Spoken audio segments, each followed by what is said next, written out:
우리네 인생 가운데 내가 바랐던 상황은 아니지만 텅 빈 인생과 같은 삶을 살아가는 성도들이 있는 것 같습니다. 우리가 꽉 움켜진 것을 원치 않게 놓게 되는 수많은 아픔과 그리고 고통, 또 손에 아무것도 남지 않은 것 같은 절망감을 느낄 때 우리는 원하지 않는 성난 파도가 밀려오기도 하죠. 그리고 두려움과 분노, 그와 같은 감정들뿐만 아니라 무엇보다도 텅 빈 느낌 속에 인생이 끝난 것 같은 상태에 머물기도 합니다. 그러나 하나님은 이러한 텅 빈 인생과 같은 우리의 인생을 그대로 내버려 두시던가 방치하지 않으십니다. 오히려 찾아와 주셔서 채워주시는 분, 풍족하게 그 은혜를 나누어 주시는 분이 하나님이시지요. 우리는 그 하나님의 사랑이 무엇인지를 예수님의 모습을 통하여 발견하게 됩니다. 요한복음 2장 말씀에 가보면 가나 혼인잔치에 문제가 발생됩니다. 그것은 이 혼인잔치 기간 동안 꼭 필요했던 포도주가 그만 떨어지고 만 것입니다. 즉 그 기쁨의 자리에 빈 병과 같은 텅 빈 삶의 모습이 나타난 것이죠. 그러자 주님은 즉시 항아리 6개에 물을 담으라 명령하신 다음에 연회장에게 떠 주어라 라고 명령하십니다. 갖다 주었더니 연회장이 뭐라고 말하냐면 최상품 포도주다 라고 말씀을 하신다는 것이죠. 여러분, 여기에서 중요한 것이 무엇이냐면 예수님께서 채워주시는 것은 그저 그런 것을 채워주시는 것이 아니라는 것입니다. 예수님께서 우리에게 채워주시겠다 말씀하신 것은 최상품, 최고의 것을 우리에게 채워주시겠다 말씀하신다라는 것입니다. 여기서 끝나지 않고 또 연이어서 요한복음 4장 말씀에 가보면 우물가에 있는 여인을 만나서 그 여인의 텅 빈 삶을 우리 주님이 채우시죠. 또 요한복음 6장에서는 병마로 말미암아 그 인생의 모든 것이 텅 빈 여인이 예수님으로 말미암아 치유되는 채움받는 은혜를 이야기하고, 곧 이어서 그의 사랑하는 딸의 죽음으로 말미암아 가정이 텅 빈 듯한 아픔을 겪고 있는 야이로의 가정을 우리 주님께서 찾아가셔서 그 아픔을 부활의 기적으로 채워주시는 말씀 등 복음서에는 끊임없이 하나님께서 찾아가셔서 채워주시는 은혜의 말씀들이 기록되어져 있습니다. 이러한 은혜뿐만 아니라 우리 하나님은 끊임없이 우리들에게도 뭐라고 말씀하시냐면 구해라, 찾아라, 두드려라 말씀하시며 반드시 응답하신다라고 말씀하시죠. 그러나 이러한 은혜의 말씀을 들음에도 불구하고 여전히 그 빈 상태 그대로 살아가는 자들도 있고, 아니면 내 마음의 모든 것이 하나님이 아닌 다른 것이 가득 채워져 있어 오히려 그 가득 채워져 있는 그것이 하나님을 만나지 못하도록 만든 담과 같은 역할을 하는 이들도 있다라는 것입니다. 즉 넘치는 삶의 결과물들이 오히려 하나님을 만나지 못하도록 만드는 저주와 같은 것이 되기도 하더라는 것이지요. 우리는 그 모습을 누가복음 18장에 나와 있는 부자 청년의 모습을 보면서 발견하게 됩니다. 여러분, 부자 청년은 예수님께 나와서 내가 어떻게 하면 영생을 얻습니까? 라는 진리를 탐구하며 다가왔습니다. 그러나 그 속에 돈이라는 물질이 가득하게 되어지니 예수님을 만났음에도 불구하고, 예수님께서 그의 영혼을 구원하실 놀라운 말씀을 들었음에도 불구하고 그 가득한 마음의 돈의 물질의 상태 때문에 예수님을 만나지 못했던 모습을 발견하게 되죠. 또한 누가복음 12장의 어리석은 부자는 어떻습니까? 누가복음 12장에 나와 있는 부자는 그 마음의 상태에 무엇이 가득 차 있었냐면 그는 끊임없이 6번이나 걸쳐서 나라는 고백을 합니다. 즉 내 안에 내가 너무 많이 차 있다는 것이죠. 내가 너무 내 안에 가득 차 있다 보니까 하나님을 만나지도 못하고 이웃을 사랑하지도 못하는 나밖에 모르는 그러한 어리석은 부자가 되고 말았습니다. 그리고 오늘 본문에 나와 있는 바리새인들은 어떻습니까? 이들은 예수님이 기적을 행사하는 그 자리, 예수님이 말씀을 전하는 그 자리마다 항상 그 자리에 맨 앞에 앉아 예수님의 그 모든 것들을 눈으로 직접 본 자들이었어요. 그러나 이들 속에 율법이 가득합니다. 이들 속에 의식이 가득하고 개념이 가득하여서 이게 요지부동 전혀 움직일 기세도 보이지 않고 완전히 고착되어져서 예수님의 놀라운 기적 역사를 보면서도 그 역사를 비판의 모습으로 바꾸어 버렸던 자들, 바로 그들이 바리새인들이에요. 그래서 내 안에 무엇인가 가득 차 있다라는 것이 무엇인지, 무엇이 내 안에 가득 차 있는지를 우리는 끊임없이 발견해 나가야 되고, 그리고 지금 내 영적인 상태가 텅 빈 상태인지, 내 육체적인 상황이 텅 빈 상황과 같은지 우리는 끊임없이 돌아볼 수 있어야 된다는 것입니다. 오늘 본문은 바로 이와 같이 내가 텅 빈 존재임에도 불구하고 주님을 만났지만 그냥 슬피 돌아가는 이, 그리고 내 안에 너무나 많은 것들이 들어있어 주님이 들어올 틈도 없는 이들을 향한 하나님의 마음이 담겨져 있는 비유가 오늘 본문의 말씀입니다. 오늘 이 본문의 말씀을 예수님께서 전하시기 전에 예수님은 바리새인들과 함께 식탁에 교제를 나누셨습니다. 유대인들은 우리 대한민국 국민들과 좀 비슷한 게 있습니다. 그것은 유대감이라든지 친밀감을 얻으려면 식사하는 것입니다. 그래서 내가 누구와 식사하느냐가 그 사람을 인정받고 드러내는 도구가 되어졌어요. 근데 지금 바리새인들이 예수님과 식사를 하는 겁니다. 예수님은 많은 무리들이 인정하는 선지자라 칭함받는 귀한 분이시죠. 그러니 자신들도 그런 인정함을 받고 싶은 욕심이 가득한 그 자리. 그러나 사실은 엿보다라는 단어의 말씀이 있는 것처럼 예수님의 틈을 찾아 무너뜨리고자 그 기회만 엿보고 있는 불편한 자리가 식탁의 자리였습니다. 근데 이 자리에 틈이 발생되어지네요. 바로 수중병 걸린 이가 찾아온 것입니다. 바리새인들은 목적이 있었습니다. 예수님을 넘어뜨릴 목적 말입니다. 그런데 그 목적에 걸림돌이 발생됐으니까 나와 있지는 않겠지만 바리새인들이 그를 막아섰을 거예요. 다음에 오라고, 지금 예수님 식사하는 거 보이지 않냐고 하면서 막아섰을 터인데, 예수님은 그 수중병 걸린 이를 부르세요. 여러분, 수중병이라는 것이 혈액에 있는 이 물이 이 인간의 몸 중에 한 곳에 모여서 부풀어 오르는 병이지 않습니까? 근데 그 부풀어 오름 때문에 얼마나 몸이 아프고 힘들었겠습니까? 또 얼마나 부끄러웠겠습니까? 그 몸이요. 근데 예수님이 그것을 아시고 어찌 하시죠? 그 사람을 터치하세요. 그 사람을 만져주시는 거예요. 그랬더니 그 사람이 고침을 받습니다. 그럼 여러분, 이 자리는 불편한 자리가 아니라 기쁨의 자리요, 은혜의 자리요, 하나님의 놀라운 역사가 임하는, 하나님께서 기뻐하시는 구원의 자리가 된 것이죠.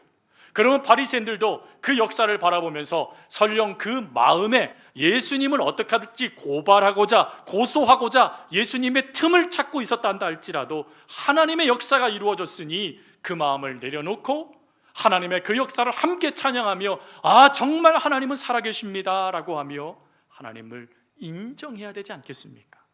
그런데 그 안에 예수님의 말씀이 들어갈 틈이 없는 거예요. 하나님의 역사를 받아들일 틈이 없는 거예요. 빈 공간이 없다 보니 그 놀라운 역사의 현장에서 오히려 주님을 비난하는 모습이 이들 가운데 나타나고 있더라라는 것입니다. 여러분, 이 모습 우리 주님이 너무 안타까워하세요. 그래서 그들의 심중의 모든 것들을 아시어서 그들을 다시금 하나님을 만날 수 있는 자리, 구원을 얻을 수 있는 자리로 이끄시고자 비유로 말씀하신 게 본문의 말씀입니다. 오늘 본문의 말씀 시작은 이렇습니다. 한 사람이 큰 잔치를 베풀고 초대장을 보냅니다. 이미 초대장을 보낸 거예요. 그리고는 시간이 되었습니다. 아궁이마다 불을 피우고요. 그리고 초청객들에게 보낼 때 뭐라고 말합니까? 저녁이 이미 준비되었다라고 이야기합니다. 즉 하나님의 은혜의 복, 그 모든 것들을 받을 자리가 준비됐다라는 것이에요. 근데 그 모든 것을 준비됐음에도 불구하고 초청장을 받은 사람들이 하나같이 사양하며 핑계를 대지요. 여러분, 그들이 핑계대는 이 모습은 사실 채워지지 않는 이 빈 공간, 그 공간이 하나님이 아닌 다른 것으로 채우고자 했던 모습을 여실히 보여주는, 드러내는 그러한 모습입니다. 즉 채워지지 않는 빈 공간이 그들 가운데 있음에도 불구하고 엉뚱한 것을 채움으로 자신은 그 모든 것들이 괜찮다라는 모든 문제를 알고 있다라는 착각을 우리 주님이 드러내신 것이지요. 그 첫 번째, 이들의 빈 공간은 무엇이었냐면 밭을 사다라는 것입니다. 여러분, 밭을 사다라는 이것은 예수님이요, 그들이 개인적인 소유물을 가지고 지적하신 게 아닙니다. 그들이 지금 무엇에 만족하고 있는가 하는 만족을 지금 지적하신 거예요. 이들이 지금 만족하고 있는 것은 소유였습니다. 이 소유를 많은 신학자들은 소비라고도 번역을 합니다. 여러분, 현재 우리가 살아가고 있는 이 시대를 어떤 문화의 시대라고 말하냐면 소비주의 문화의 시대라고 말을 합니다. 소비주의의 가장 중요한 구호가 있어요. 그 구호는 뭐냐면 소비가 개인의 만족을 주는 열쇠가 된다라는 구호입니다.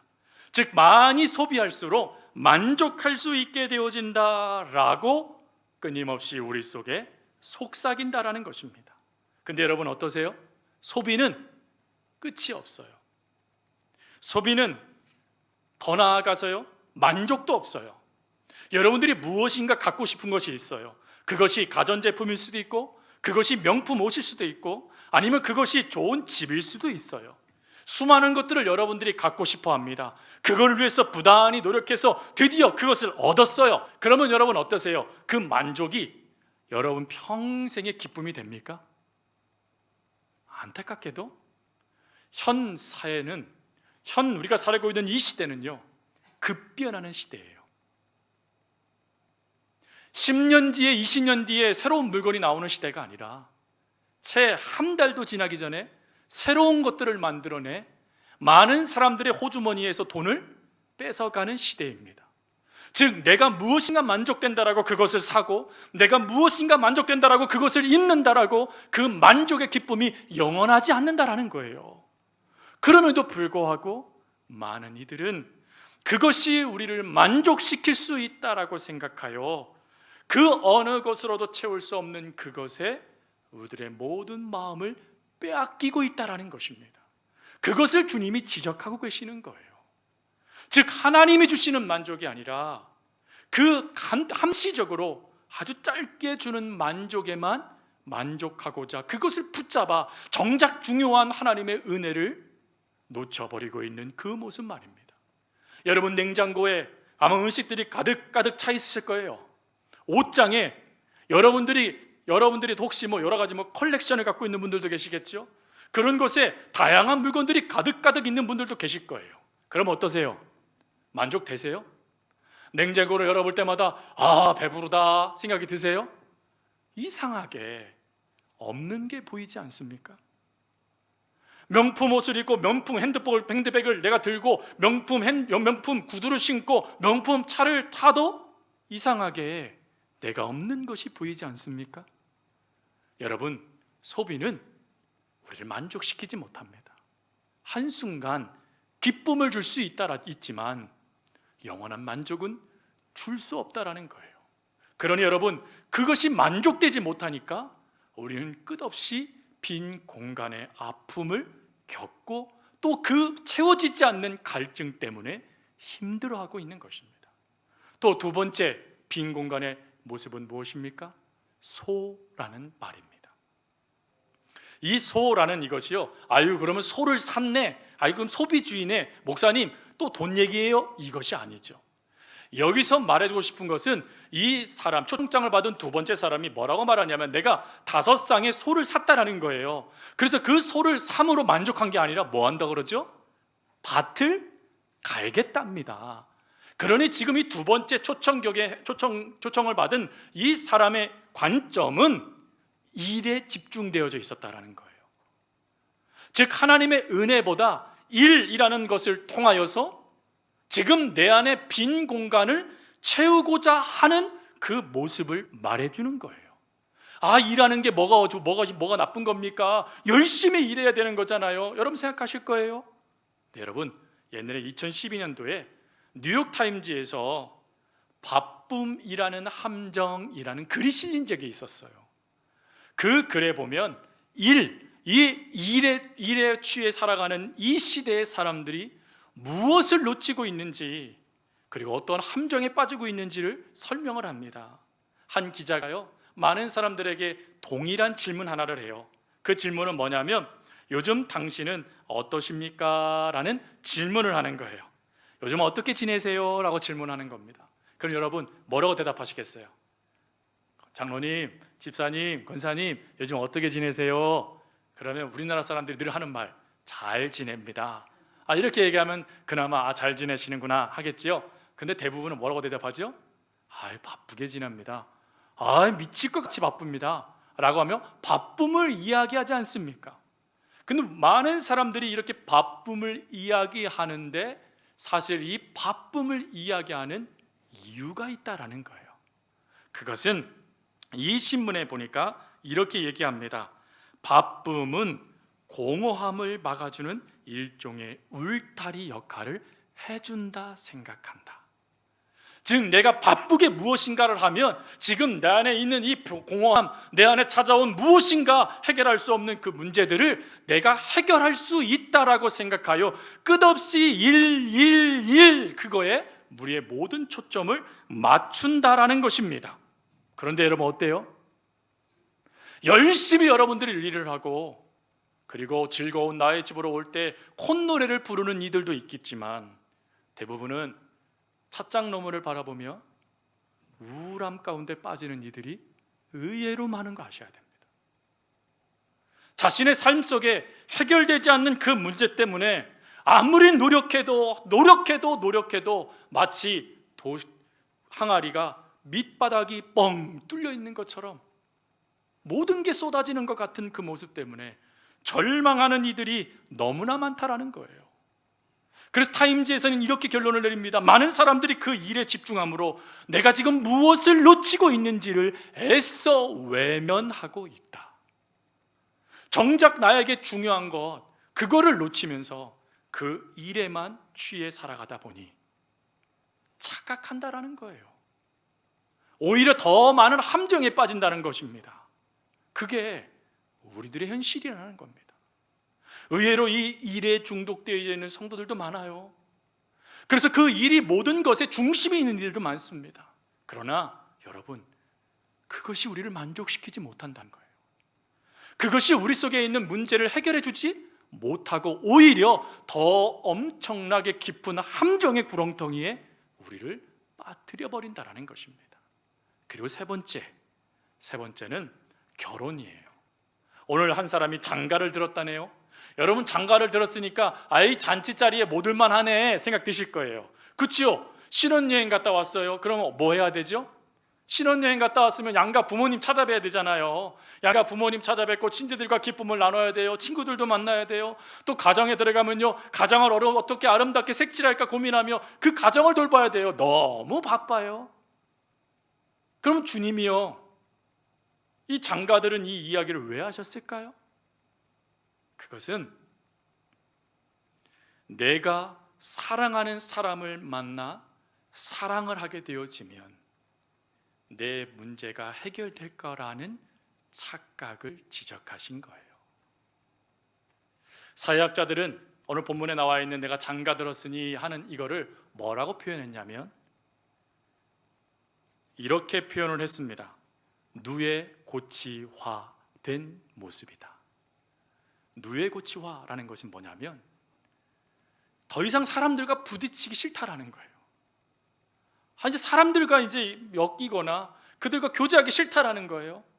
그냥 즐거운 나의 집에서 가족들과 오붓하게 살고 싶다라는 거예요. 그래서 가족들과 함께 오붓하게 살고 그 사랑을 나누며 오손도손 행복하고 싶어하는 모습을 누에 고치화라고 이야기를 해요. 그래서 여러분 어때요? 노래도 영화도 대부분 무슨 얘기를 하죠? 사랑 이야기를 해요. 그래서 제대로 된 짝을 만나면 공허함이 채워지고 부족함이 채워지고 행복해질 거라고 이야기를 해요. 여러분 어떠세요? 행복하세요? 네, 하셔야죠. 여기 지금 남편도 있고 아내도 있고 그거 다 있는데, 그렇죠? 근데 우리가 왜 머뭇머뭇거릴까요? 이것을 정확하게 지적한 분이 계신데, 그분은 게리 토마스라는 분이세요. 이분은 어떤 책을 썼냐면 연애학교라는 책을 썼어요. 결혼 예비학교, 결혼을 준비하는 이들에게 읽혀져야 될 책 중에 하나인데, 이 책의 내용을 보면 사랑하는 것을 뭐라고 표현했냐면 모래시계라고 표현했습니다. 여러분 모래시계 그러니까 벌써 딱 떠오르시죠? 모래시계가 뒤집히기 전에는 모래가 밑에 있어요. 이거를 이 책에서 뭐라고 말하냐면 사랑의 신혼부부 상태라는 거예요. 행복하다라는 거예요. 이거를 한국말로 하면 뭐죠? 눈에 콩깍지가 씌어져 있는 그런 시기라는 것입니다. 근데 이 시기가 1년이 되는 순간 모래시계가 뒤집어진답니다. 모래시계가 뒤집어지면 어떻게 될까요? 그 안에 있는 수많은 모래알들이 바닥으로 떨어지기 시작한다는 거예요. 그리고는 후에는 완전히 바닥을 치기 시작한다는 겁니다. 바닥을 치는 그 순간부터 심각하게 고민하며 의문과 여러 가지 일들로 씨름을 한대요. 그 내용들이 뭐냐고 봤더니 과연 내가 문제일까? 배우자가 문제일까? 문제의 원인을 나와 남에게서 찾고자 하고, 더 나아가서 내 안에 모래시계, 그 사랑의 모든 것들이 지금 텅 비어졌는데 다른 누군가가 그 가득 차 있는 모래시계를 갖고 있을 거야 생각한다라는 거예요. 그리고 더 나아가서는 내 텅 빈 공간을 채워줄 사람이 따로 있지 않을까 생각한다라는 것입니다. 어때요? 사랑으로 내 빈 공간이 채워집니까? 현실은 아니다는 거예요. 안타깝게도 그렇게 우리가 사랑을 이야기하고 그렇게 우리가 사랑 가운데 살아가지만 빈 공간은 여전히 우리 가운데 찾아오며 점점점 넓어진다라는 것입니다. 처음에는 멀쩡한 것 같아요. 그러나 싱크홀처럼 뻥 뚫려버리는 일이 발생되어져 가정에 살아 또 가정 구성원들의 문제 여러 가지 일들로 힘들어하는 성도들이 많다라는 것입니다. 그럼에도 불구하고 사랑하니까 됐어, 사랑하니 이 모든 것들이 채워질 거야 라고 착각하며 정작 중요한 하나님의 은혜를 거부하는 이들이 너무 많다라는 거예요. 성도 여러분, 정말 우리들의 모습을 한번 되돌아보셨으면 좋겠어요. 만족을 위하여 우리가 소비하고 일에 취하기도 하고, 아니면 사랑을 통해서 마치 우물가 여인처럼 내가 무엇인가 목말라 하며 원인이 무엇인지 내가 알기에 더 일을 해야 되고 더 소비를 해야 되고 더 사랑해야 된다고 생각하십니까? 아니요. 우리에게 가장 놓치고 있는 것이 무엇이냐면 진리예요. 하나님이에요. 그 하나님으로 말미암아 채워지는 그 은혜를 받지 못하니 우리는 그 순간에 머뭇거리며 말하는 거예요. 지금은 아니야. 차라리 조금 이 문제들을 처리한 다음에 내가 가야지. 다음번에 내가 가면 될 거야 라고 생각하며 자꾸 멈춰서는 것입니다. 그러나 그러한 모습에 우리 주님이 안타까워하세요. 우리 주님은 우리들에게 뭐라고 말씀하시냐면 잔치가 배설되어졌대요. 이 잔치는 저와 여러분들에게 허락되어진 잔치예요. 모든 것을 먹고 마시며 하나님의 은혜를 누릴 수 있는 잔치인 거예요. 그 잔치가 우리들에게 배설되어졌는데 머뭇거리다가 그 잔치의 기쁨을 누리지도 못하고 그 빈 공간 속에 오가는 바람 소리에 무너지는 모습이 우리들의 모습이 되고 있다는 것입니다. 그래서 주님은 말씀하는 거예요. 잔치가 배설됐으니 너희의 몸만 오거라. 잔치가 배설됐으니 내게로 오너라 라고 말씀하며 우리를 끝없이 초청하고 계시는 것입니다. 여러분, 이 초청을 우리가 제대로 반응하지 못할까 봐 우리 주님은 즉시 선물로 한 분을 보내셨지요. 그분이 누구시죠? 성령님이십니다. 성령님을 우리 주님이 보내심을 통하여서 우리가 무엇을 깨닫게 하냐면 지금 내 안의 문제, 내 안의 이 빈 공간, 이 공허함을 해결해 줄 수 있는 유일한 분은 하나님밖에 없다라는 것을 깨닫게 하시는 분이 성령님이세요. 성령님은 우리가 힘들고 어려울 때마다 위로해 주세요. 끊임없이 우리와 함께 해주세요. 끊임없이 우리의 삶의 필요를 채워주세요. 상담해주세요. 그리고 우리가 하나님의 말씀대로 반응할 수 있도록 지금 내 안에 바리새인처럼 가득 차 있는 것이 무엇인지를 깨달아 그것을 배설물처럼 내려놓을 수 있도록 역사해 주시는 분이 성령님이십니다. 사도 바울은 이 놀라운 은혜를 깨닫고 뭐라고 말하죠? 그런 에베소서 5장 18절에 이렇게 말을 해요. 술 취하지 말라. 이는 방탕한 것이니 오직 성령의 충만함을 받아라. 여러분, 술 취함과 성령의 충만함을 비교한다는 게 사실 조금 이게 좀 문제가 있지 않나 하는 생각을 가질 수 있어요. 근데 공통점이 하나가 있어요. 그게 뭘까요? 고무시킨다, 흥분시킨다는 거예요. 술 먹으면 여러분 술 기운이 하는 사람들이 얼마나 많아요? 근데 성령의 충만함을 받으면요, 사도행전 말씀을 보세요. 성령의 충만함을 받자마자 그 즉시 제자들이 밖으로 나아가 주의 복음을 전하는 역사가 이루어져요. 여러분, 끊임없이 여러분 속에 술이라고 대면되는 모든 것들이 여러분께 다가올 거예요. 목사님, 저는 술을 안 마시니까 괜찮아요, 이 말씀 나랑 상관없어요 하시는 분 계실 거예요. 그런데 술로 표현되는 수많은 것들이 있잖아요. 술이 아닌 다른 의지하는 것들이 있잖아요. 술이 아닌 다른 만족들이 있잖아요. 그러니 여러분, 이 말씀은 단지 술이라는 것으로만 끝나지 않고 우리를 취해 복음으로부터 멀어지게 만드는 모든 것을 말하는 것입니다. 이 모든 것들을 우리가 의지하게 될 때 성령님이 주시는 기쁨을, 성령님이 주시는 그 은혜들을 우리가 누리지 못하게 된다는 것입니다. 오히려 엉뚱한 것을 붙잡는다는 거예요. 어떤 분이 그런 말씀하시더라고요. 나는 목사님 스트레스를 너무 많이 받아서 술을 마시지 않으면 살 수 없다고. 과연 그렇습니까? 갈라디아서 5장 22절 말씀이요, 오직 성령의 열매는 사랑과 희락과 화평과. 참된 평화는 성령님께서 주신다는 거예요. 술을 의지하여 술 기운에 내가 취해서 회롱회롱하면서 마치 그 문제가 해결된 것처럼 착각되지 마세요. 그 다음날 숙취가 다가와요. 여러분들의 머리를 냅다 때려버리실 거예요. 여러분 몸을 망가뜨려 버릴 거예요. 하지만 성령의 화평함은 여러분들을 살리는 능력이 된다는 것입니다. 사도 바울은 그 능력을 받기 위해서요, 오늘 문법에 조금 어려운 단어 받아라 라는 단어를 썼어요. 이 단어는 세 가지의 문법이 하나가 됐는데, 첫 번째는 명령형, 두 번째는 현재 진행형, 세 번째로는 수동태형으로 쓰여졌어요. 명령형이라는 것은 뭘 의미하죠? 성령을 받아야 될까 말아야 될까는 선택이 아니라는 거예요. 반드시 받아야 된다는 거예요. 반드시 받아야 하나님 주시는 그 잔치를 누릴 수 있는 은혜가 주어진다는 것입니다. 또 현재 진행형이라는 건 뭘 의미하죠? 한 번으로 안 된다는 거예요. 매일매일 밥을 먹듯이 우리가 하나님의 은혜를 받고 성령의 충만함을 받아야 이 빈 공간이 점점 메워지고, 그리고 가득 차 있던 이 우리들의 마음의 상태가 다 내려져 성령의 충만함을 받을 수 있는 은혜가 된다는 거예요. 또 이 동사가 수동태네요. 우리들의 빈 공간 우리가 채울 수 없다라는 거예요. 안타깝게도 저와 여러분들이 노력하고 애를 써도 이 공간은 채워지지 않는다는 것입니다. 그래서 채워주실 일을 우리가 받아들여야 돼요. 그분이 바로 예수 그리스도이시죠.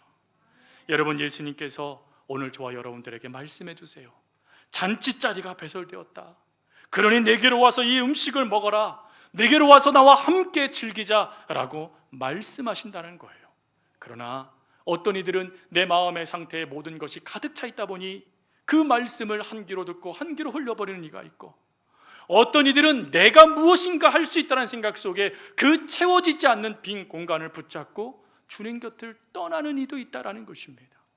어떤 삶을 여러분 살아가고 계십니까? 여러분, 우리가 주님을 통해 하나님의 그 놀라운 능력을 받기 위해서 D.L. 무디 목사님은 우리들에게 이런 말씀을 하셨어요. 다른 것으로 꽉 차 있으면 하나님께 자신을 채워달라고 기도하는 사람이 많다. 그런 기도를 드리기에 앞서 먼저 자신을 비워달라고 기도를 드려야 한다. 먼저 비움이 있어야 채움이 가능하다.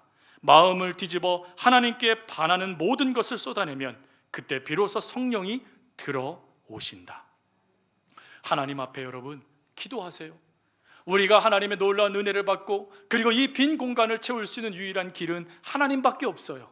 그러니 그 하나님 앞에 주님, 제 안에 쓸모없는 것들이 남김없이 다 비워지고 하나님의 영으로, 하나님의 은혜로 가득 채워주세요라고 기도할 수 있는 우리가 되어야 된다는 것입니다.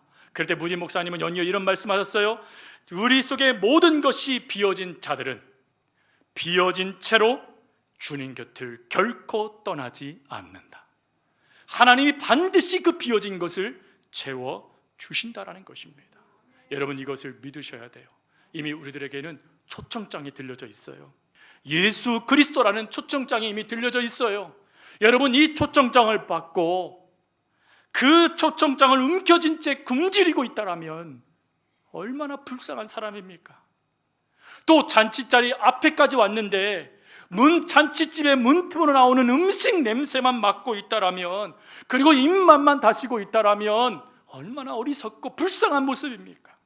여러분, 이 초청장을 여러분 주시기 위해서 예수님이 십자가에서 물과 피를 쏟으셨어요. 하나님은 여러분들에게 이 초청장을 주기 위해서 내가 전부를 너에게 준다라고 말씀하셨어요. 그 초청장을 받고 여러분 머뭇머뭇거리지 말고 그 잔치의 자리에 들어가셔야 돼요. 내 삶이 부끄럽다고요? 괜찮아요. 여러분, 오늘 21절부터 23절 말씀을 이렇게 번역할 수 있어요. 나는 자리가 꽉 차는 게 좋다. 그러니 잔치가 열리는 마당을 가득 채워라. 삶과 마음에 빈 공간이 남아있는 사람들을 채우라. 빈 사람들을 채우라. 어디서 뭘 하는 사람이든지 과거에 무슨 짓을 저질렀든지 나는 중요하지 않다. 복장이 적합하지 않아도 좋다. 시끌 벅적한 사람이라도 상관없다. 그저 빈 사람들이면 나는 된다. 이것이 21절부터 23절의 말씀이에요. 여러분, 우리 그런 모습을 가지고 이 초청장 갖고 주님께 가는 거예요. 그 자리에 앉는 거예요. 그럴 때 우리는 하나님이 주시는 그 잔치의 축복을 누리는 주의 자녀가 될 것이에요. 여러분들의 그 채워지지 않는 빈 공간은 어느새 하나님의 은혜가 가득 채워져 더 이상 빈 공간이 있는 것을 느끼지 못하도록 역사해 주실 겁니다. 우리 그 주님의 잔치에 여러분 기쁜 마음으로 참여할 수 있는 저와 여러분들이 될 수 있기를 간절히 주님의 이름으로 부탁드립니다.